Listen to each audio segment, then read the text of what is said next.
some quick previews. So, Joey, you touched on this one a little bit already, but Chiefs Crusaders, that's the first game on Friday night in Hamilton, your neck of the woods. So, any thoughts on this? Got a prediction for that one? I think coming off a big win in the Garden of Eden against quite a worthy opponent in the Mighty Blues, the Chiefs are going to carry on that momentum down to the South Island in Christchurch and do one over the Crusaders, who will be, still coming together with a lot of the combinations that they have.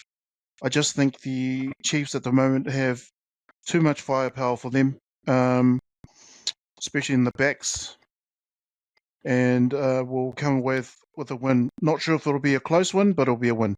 Rog, do I even bother asking who you think's going to win? Carry on. What do you think? I guess I'm hoping for a Chiefs win to carry on from what they started in Eden Park. But it's always going to be a hard ask they're playing down in Christchurch, are they? Mm. Yeah, so the Crusaders have had a good start. Will Jordan's looking dangerous as ever every time he touches the ball. So it's not going to be a given. It's going to be a tough battle, and I believe the Chiefs will be able to but it's good to see Sever Reece coming into his own. Starting off, he's scored a try, but, Will Jordan just keeps on turning up in the right places. Interesting to see whether Hotham is good to go again this week, or does the new apprentice in Preston, did you say it was his name? Yeah, whether he gets a start, going from his heroics as coming off the bench to a possible start. But I think the Crusaders have always produced a few superstars at halfback. We don't have to go too far back. There's a long line of them. So, could this be the news? I just like the way he popped up against, he signalled that first try where Jordan cross-kicked across to him and he scored under the post, running his line. And that's always been important. We see that with the best in the world. We see it with Aaron Smith over the years. We can see even with those at Super Rugby, if that the halfback just never dies. He just always runs that inside channel, and he was doing that. And that's where he was able to score a couple of his tries, was just being, available and just running his line, even though the play was happening outside. And he's the one that signalled to Jordan to do that cross kick, and it paid dividends in the end. So just excited about that and see how he fares against Cortez Radzama, whether Cortez is starting or not, because the Chiefs have got a luxury of players that they can select from, and they'll be confident and really encouraged from being able to rest a few players and give them minimal game time, albeit off the bench, leading into this one. Levi Olmore, I'll be interested to see how he goes this week, because it's going to be a good tussle with that midfield that I mentioned with whether Anton Leonard-Brown or whether it's Kuntupaya. They'll be going head to head. The thing is with Levi Olmore, he can instill fear in his opponents by just be his mere presence, and him running at any opposition will, you're sort of caught unawares, or you're going to be nervous to try either step him or run around him, or are you going to feel the full force? And we saw what he did for Moana Pasifika before he went down to Crusaders, how he was menacing and intimidating in the midfield. And when he's on the charge, he's hard to stop or take a fair few players. He'll break some tackles. But I felt that in the weekend for the Crusaders against the Hurricanes, he was able to sort of create doubt with the ball carrier by him, going in for that what do you call it? The decoy. Yeah, the big hit even, so it just, he's already put notice on this, hopefully on notice in the campaign this early after that first successful game. But I just want to see him with more ball. I don't think he had enough ball. They didn't use him enough to be the decoy, or I think he was more of a decoy than a crasher. But he only had the ball a couple of times. But giving him a bit of space, because we know he's got pace as well, but being on the charge. So it'll be interesting to see how he's going to be handled by the Chiefs. But those are the excitement factors, is going to be, the Damien McKenzie's, Leroy Carter, the injection of the guys that were on the bench. Do they do something similar, or do they start them this time round? And how the Crusaders going to counter that? The Crusaders had a good forward pack as well. You know, Cullen Grace, Ethan Blackadder. Blackadder. You know, obviously coming off a few injuries for Blackadder and wanting to start the season well. So yeah, it's going to be a good tussle. But I still think the Chiefs will be able to capitalise and come home with a win. Yeah, nice thoughts there. You know, we talk about the speed of the game and the aerobic capacity required. So, you know, the bench is really important. It's no longer that 15-man game. It's a 23-man game now. So, in that respect, I thought the bomb squad tactic last week was brilliant. So, I'm really interested in the Chiefs selections this week. And see if they go for that tactic again, because I thought it worked quite well. I think the Chiefs were a bit too beaten up from the Blues. I thought that was a physical match. And I think that's going to take its toll this week. So I think they'll struggle to replicate that physicality that they had, just because they put everything to beat the Blues and rectify what happened to them last year. So just for that reason... Beating 41 defenders, I don't know, they're not as beat up as they could have been. I'm going to take the Crusaders in a close one. I think this could very well be the match of the round, because these are two traditional heavyweights. So I'm picking this for match of the round, and Crusaders just maybe 2 or 3 points. I'll go for that. But we'll look at the next game. Reds Moana Pasifika Friday night over in Queensland there. Mate, Joey, any thoughts on this one? Reds being the fresh team coming back into it, they will be looking for their first W of the season. And they'll be reeling off the fact that their fellow Aussie Super Rugby teams all came away with a win, putting them in good stead for the upcoming British and Irish Lions tour that's happening. That'll be good for Aussie selections once that happens. I think the Reds will get the win. They'll grind it out and get the win. Rog, have you seen that one? Reds Moana. I think so. It's So Moana starting their campaign on the road. It would have been nice for them to come into this match with a win.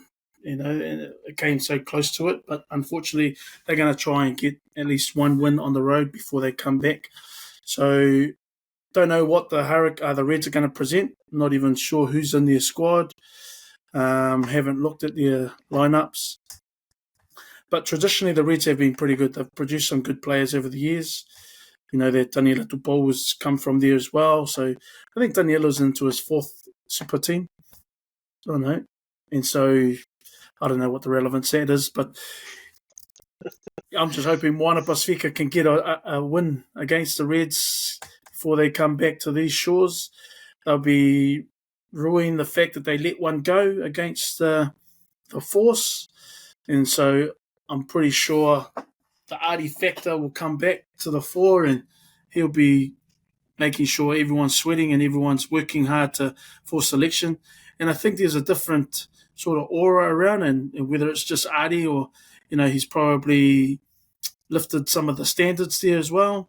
And I think Tana's probably going to support that. And I know that some of those players, because I even see Miracle Whailangi, he was, you know, he didn't have to worry about being the go-to guy. You know, having someone like Artie there, now they've got a couple of big hitters and big runners. So, you know, I think Moana can be really encouraged with what they were able to produce at scrum time. So, and I think the Queensland Reds will be able to test him. They'll have a few Wallabies there to prove a point as well. So it'll be interesting to see, and whether there's been some movement with some of the Rebel players come to the Reds. I'm not too sure, because there's been a few that have popped up at the Force as well as at the Waratahs. So, you know, distributing their professional players across the teams that are remaining in Super Rugby. It'll be interesting to see how the Reds fare this week, but they'll be wanting to start off with a win. But I hope Moana Pasifika can take this out, and Artie would be right at the front to make sure that. Yep. Yeah, I'm with you. If Moana, that's a pretty tough opening for them. They have 2 road games in in Australia, so if they could jag 1 win, I think they would, and a bonus point, they'll be pretty happy with that. But I think Joey touched on a good point. This is the Reds' first game of the season, so they've effectively had 2 weeks to prepare for this game to play against Moana Pasifika, and I think that's going to be a crucial point for them. So I will go the Reds at home just for that factor, which is hard on Moana because they've been good enough, and they look like they've hopefully, I won't say they've turned the corner. I'll need to see a bit more, but hopefully they're as better than they have been in the last couple of years because they've been languishing. But another good performance here, and I think they can get some respectability on them. So I'll go Reds again. I'm going to go another close one. So good start to Super Rugby. Saturday afternoon, Joey, mate, Canes and the Drua in Wellington. How are you seeing that one? Just going on history, the Drua don't do well when they play away from Fiji, and it's Wellington. It's the Hurricanes, and as I predicted last week, they will end up as a top 4 contender, I think, and I think they'll start their campaign this coming week. So it'll be a Hurricanes win, 13+. Whoa! Who are they playing? The Drua. Oh. Nice. Rog, how are you seeing that one? Canes Drua in Wellington. Well, I think the Hurricanes, they did plenty. There was plenty on show there against the Crusaders last week. Said they were capable of winning that game just for a few good opportunities for the Crusaders to capitalise on and to be able to win that. But it's going to be an exciting game. That's what I know from the Fijian draw. Going to be wanting to run. They're going to have all that flair. They're not going to. They'll play the structure, but at the same time they'll just do what the Fijians what they're renowned to do. They'll just make something out of nothing from anywhere on the park. So just exciting. I just want to see how they fare in the scrummaging as well. I can't recall too much about the scrummaging, but I believe they were struggling a little bit in the scrummaging department on the weekend. So and the Hurricanes are they're gonna show no mercy as well. So that's some of the disappointing parts, and especially to Drua and Moana. But it looks like Moana have been working really hard, and hopefully the Drua can capitalise on that too and really work on that, because the Hurricanes with Duplessis, Brad Shields, Numia, that's in the front row as well. So they're going to be bringing it to them. Fustua, I think, comes off the bench for the Canes. So they've got a really good, steady platform there. But that's where they'll try and capitalise and really get some penalties or some quick short-arm penalties as well. So, but out wide, the flair of their loose forwards, it could be, producing a really exciting spectacle for fans on the weekend. But I believe the Hurricanes will be too strong, and so they'll come away with that win. Good point about the penalties. I think the Draw got 2 yellow cards last week as well. So discipline has been an issue for them. And you talked about, Joey, the away record, which I didn't factor in when I did my prediction. So I am actually going to pick a Drua bounce back. Ooh. Now, I thought they would be disappointed to lose at home. I watched portions of that game on TV because that was on, I think, same time as the Warriors. And the crowd noise, man, if you didn't know, you'd think there was like 50,000 people there.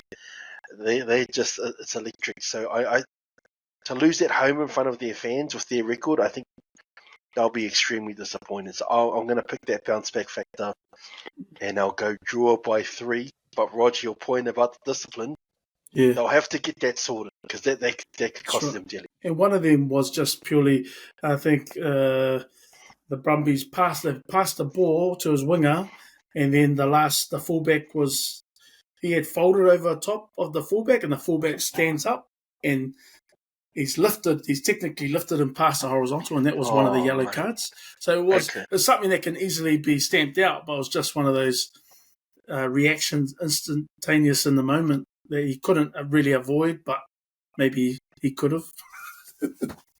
at the time. So, yeah, just some of those. And I think the team penalties are massive too. So when they're on their last warning and, we Yeah, heard that's the right. referees give those team penalties out or yellow cards and they were dished out. Western Force was a victim to that as well in those dying stages. So, it's good in a way because in the Crusaders were warned a number of times. So it's good that they've been consistent across the board at the moment, but it can easily cost a team. So I think Scott Barrett will try and be on his best behaviour this week because he doesn't want to continue that pattern, especially towards the tests later on this year. He's already got a bit of a reputation there as well, as we know. Well, he's got a reputation because you keep bringing it up on the podcast. Just stating the obvious, if it's not obvious already. Yeah, good points there. Next one, Highlanders Blues. Joey, mate, talk us through our team. How we're going to go? And Dunedin or Otago somewhere. Well, I think it's going to come down to who Jamie Joseph picks at the pivotal number 10 role. If he picks that guy again, it's going to be a rout by the Blues. The Blues want to bounce back, and I know they want to do it really well. And unfortunately for Highlanders, they're going to be the punching bag for the Blues, and they're going to let out all their frustrations and iron out some of those mistakes that led to that ill discipline that they showed against the Chiefs, who played well, by the way. I think it's going to be a 13 plus to the Blues. Rog, how are you seeing that one? No, I think Here we go. Highlanders could be playing if they bounce back from that loss against the Waratahs, which they could have easily won. Yeah. I believe because they were in the hunt and mentioned Swane Vikena, he'd be wanting to play against his old club for letting him go as well, not giving him the opportunity. But then you got Caleb Tangita, another one from up these ways. So those boys will be ruining the opportunity to try and take down the 24 champions. So, and it doesn't have to be said they'll be the underdog, but then you've got that midfield that I mentioned, the Timothy Tavatavana Nawai, and then Danielu Telea in the midfield, and they proved to be pretty tough in the midfield. So it'd be good stiff competition for if they go with Rika Ioane and AJ Lamb again. So we'll see what Vern reckons how they're going to combat that. Tane Robinson at first five. He showed some good wear. I think he did the best of his opportunity, but I think it's going to be a good competition. Their only All Black, Ethan de Groot, in there. But, the Blues might have too much firing power. I'm hoping for a Highlanders upset, but the Blues will be ruining the chance that they're wanting to make amends for the first round against the Chiefs. So it's going to be a good tussle. I'm hoping the Highlanders for the upset, and then that'll really draw some questions for the Blues. Yeah. You talk about that first five there, Tane Robinson. But at number 9, they had Nathan Hastie as well. So you think about those two being the game drivers. I don't know who either of them are. And that's the beauty of the underdog. So he's got some new players here, and coming up against some well-known players in Plummer and it wasn't who started for the Blues? Young fella. Plummer, I think it was Plummer. At number 9 at halfback. Funaki. Funaki, yeah. So, but Funaki's alright if you got Plummer there. So, I mean, I know that we've skipped past the Hurricanes. They've lost a whole host of first wives, and Roygard, you can see who's been really directing that team from 9. And so, if you've got an average 10, if you've got a gun 9, you can sort of get past it. But I mean, when you've got 2 average Joes there, and I keep disrespecting the Highlanders on this podcast, and I got to really stop doing it. But I don't have high hopes for them. I'm with Joey. I think the Blues were a bit shocked from last week, and we're the defending champs, so they need to send a message.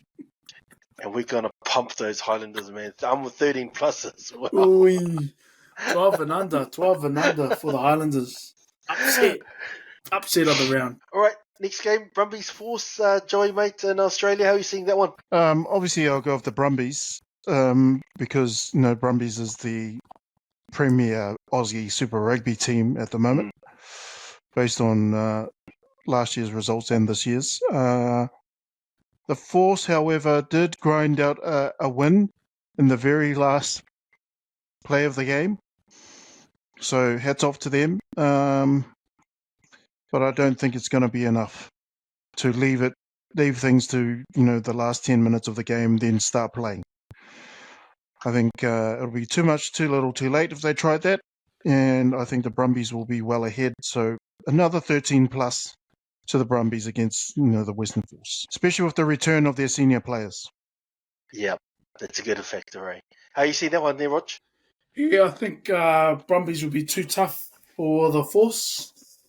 We saw some good signs for the Force against, and to be able to bounce back and come back and take that one in the 84th minute. Ben Donaldson, see how the ankle holds up. So once the adrenaline is all gone, then might have seized up a bit, or maybe he's out for the next week. We'll soon see with the lineups. But yeah, there's some good telling signs for the Force, but I think the Brumbies will be too strong with those players that were left out of the Fiji trip, Fiji leg. So yeah, that'll be Larkham's sort of master stroke, as Joey mentioned. And those guys will be ruling to play their first game for this year too. So, and they're seasoned athletes too. So they'll be ruling at the chance to have a crack at their neighbours, and at home too, at Geo Stadium. Yeah, so home crowd for the Brumbies in Canberra. Yeah, it might be too much for the Force. Yep. It'll be a good test for the Force, because they played Moana Pasifika last week, so it's hard to get a gauge where either of those two teams are at. They're both two teams who would have been earmarked to be closer to the bottom. So the Brumbies, who a lot of people, I know if a lot of people are picking them, we're picking them to finish high up. They'd have to improve on their scrummaging because they were struggling against Moana. Moana was pushing them back a couple of metres, and so and they come up against a full strength Brumbies pack, and we've known what they are like, and we've mentioned some of their Wallabies that are in that team that weren't even playing. So it's going to be a nice shock to the system if they haven't rectified what they need to with that scrum. Yeah, so it looked like Larkham had a plan for how he wants to play these early games. And if we're doing this podcast before the team's been named, but if he's got Valentini and Tom Wright and whoever else who wasn't there, they could really put them to the sword, because there's some guns, some real firepower to come back into this Brumbies team. That's already got a win away to the Drua. So, with you, Joy, I'm going to go 13 plus on that one as well. All right, some good picks there, boys. What our TOB account just for our listeners. So every week we do a $10 multi each podcast and get a tip from just the panel. So I'll go first just to give you guys a bit of time to think of a tip. But we talked about that Blues game last week, and I thought, Mark Talia, Caleb Clark, massive weapons for us, but they were both outplayed by a guy you mentioned, Rog, Leroy Carter, on debut. So they'll be disappointed about that. So I expect them to fire up this week. So my tip for the week, Caleb Clark and Mark Talia to both score a try against the Highlanders. Ooh. It's my tip for the week. Nice. You got one, Joy? You got something? Just Mark Talia to score anytime. Ooh, anytime. I don't know. He wasn't guaranteed last week. Anyway, I think, Queensland Reds, Tate McDermott to score. Ooh. Anytime. Nice. And just while we're on the Reds, forgot about Alex Hodgman. Alex Hodgman's in that Queensland lineup. Yeah. And old mate as well. Old mate, the prop. That's right, Jeffrey Tōmanga Allen. Yes, Jeffrey. Tōmanga he's Allen. gone there because he was at the happy Force, and now he's at was he Rebels? Yes, he's getting on a bit. He's been around for a while. Yeah, he turned out for Samoa last year. Yeah, he did. Oh, nice. At the last World Cup, but then you got Hunter Paisami as well. So, Yep, and Lucan Salakaya Loto. So there's some good players in there. But Alex Hodgman, just thought a shout out to yet another prop. First Wallaby AB in a while. Right, good tips here, boys. We're going to put our $10 on. Wanted to have a look at the Super Rugby Player of the Year awards. I'm just looking at the leaderboard now. They do have an official Super Rugby Player of the Year award, which they have never had before. So they're really trying to up the ante. They've got Super Rugby Fantasy. They're doing all these things to try to get more fan engagement. What we do have, I'm just looking at the leaderboard. There's a 5-way tie. So Fatawhihi Fina Nganofu, sorry, from the Hurricanes on 6. Kyle Preston, the Crusaders halfback. Luke Raymer got 2 late tries for the Brumbies. Ben Donaldson, who you talked about, Rog, and Artie, all on 6 points. So how it works is the coach of the opposition team and the captain, they get a vote, and they do a 3-2-1. 3 points for the best player, 2 for second. 3-2-1 each.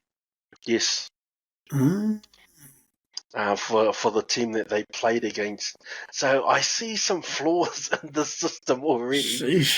Because if your team got pumped by 50 points or whatever, you're still going to get some points. Someone in your team's still going to get some points.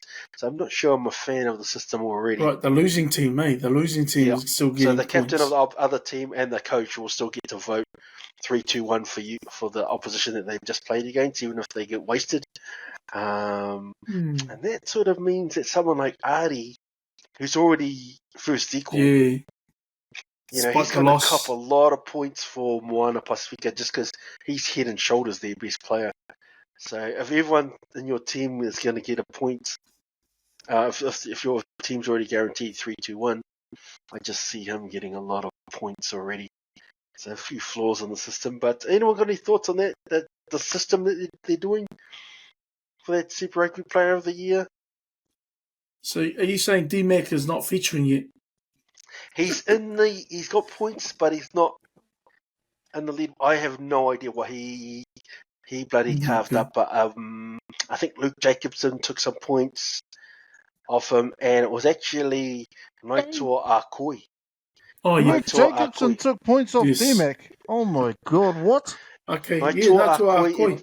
He ended up getting the most points for the Chiefs in that game. Because I think he hasn't really started that many games, but I think it was awesome the way that he played that game, and to be able to give be given that license to kick it off and ahead of the likes of Paul Va'i. I think it's encouraging signs for him, because I think he could be another one. He's been in and around the traps now for a few seasons. But did you think that Naitoa Akoi was the best player in that game? Because he got the most points in that game. So he got the 3. He got the 3. I think he just turned up in the right places. He was there, present in the rucks. He was doing the doggity dog stuff at the bottom of the ruck. So whether that was something, but hold on, but does the captain get to choose 3-2-1 and then the coach gets 3-2-1? Yeah, so you can get a maximum of 6 points. Naitoa Akoi got 4. He got 4 points. Right, and that's why Artie's got 6. Yeah, so he got 2 threes, one from the captain and one from the coach. So I think Artie's going to run away with this award, just because I think Moana's always going to get points. He's always going to be in the mix because he's the best player by quite a long way. It might be something that they will have to. They might readjust after the first year, given that Artie potentially could become the first Super Rugby or Super Pacific Player of the Year. He could win it from a team that wins the wooden spoon as well, which would sort of fly in the face of it. The standout player of the comp his team finished last. You know what I mean? And that can happen with this format that they got, which is why I've got some question marks over it. But